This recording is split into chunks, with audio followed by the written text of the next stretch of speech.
চেন্নাইয়ের মেঘলা আকাশের নিচে খেলতে নেমে ভারতীয় ব্যাটারদের উপর রীতিমতো ছড়ি ঘুরিয়েছেন হাসান মাহমুদ। একাই ধসিয়ে দিয়েছেন ভারতের টপ অর্ডার। রোহিত, কোহলি আর গিলকে আউট করার পরপরই ভারত জুড়ে আলোচনায় হাসান মাহমুদ, যার প্রমাণ মেলে প্রথম সেশন শেষ হতে না হতেই ভারতীয় গণমাধ্যম ইন্ডিয়া টুডের খবরের শিরোনাম হুইজ হাসান মাহমুদ। হাসান মাহমুদের ক্যারিয়ারের পরিসংখ্যানের চিত্রটা ফুটে উঠেছে ইন্ডিয়া টুডের সেই খবরে। শুধু ইন্ডিয়া টুডের খবরেই নয়, ভারতের টুইটার ট্রেন্ডেও শীর্ষ 10-এ চলে এসেছে বাংলাদেশের এই পেসারের নাম। সব জায়গাতেই প্রশংসায় ভাসছেন হাসান মাহমুদ। তবে ভিন্ন চিত্র দেখা গেছে ইনস্টাগ্রামে।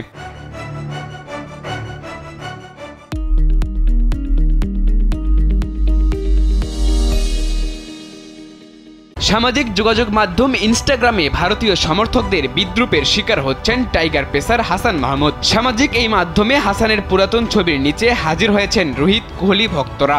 ইনস্টাগ্রামে হাসান মাহমুদ সর্বশেষ পোস্ট করেছিলেন গত 5 সেপ্টেম্বর। পাকিস্তানকে হারানোর পর জেতার ট্রফি নিয়ে তোলা সে ছবিতে খুব বেশি প্রতিক্রিয়া ছিল না, তবে হঠাৎ সেই পোস্টে ব্যাপক প্রতিক্রিয়া দেখা যায়। মূলত রোহিত শর্মাকে আউট করার পর তার ভক্তরা সেই পোস্টে গালাগাল করে মন্তব্য করেন। একটু পর সেখানে কোহলি ভক্তরাও হাজির হন। অবশ্য বাংলাদেশি সমর্থকরাও জবাব দিতে ভুল করেননি।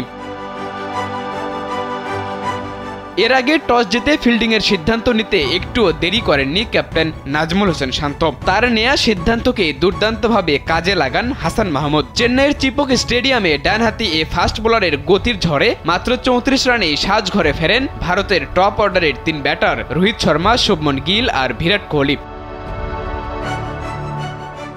তবে এরপর অবশ্য বেশ ভালোভাবেই ম্যাচে ফিরেছে স্বাগতিকরা। 8 নম্বরে নামা অলরাউন্ডার রবিচন্দ্র অশ্বিনের অসাধারণ এক সেঞ্চুরির উপর ভর করে বড় সংগ্রহের পথে টিম ইন্ডিয়া। মূলত অশ্বিন আর জাদেজার প্রায় 200 রানের জুটিতেই ম্যাচের নিয়ন্ত্রণ চলে যায় ভারতের কাছে।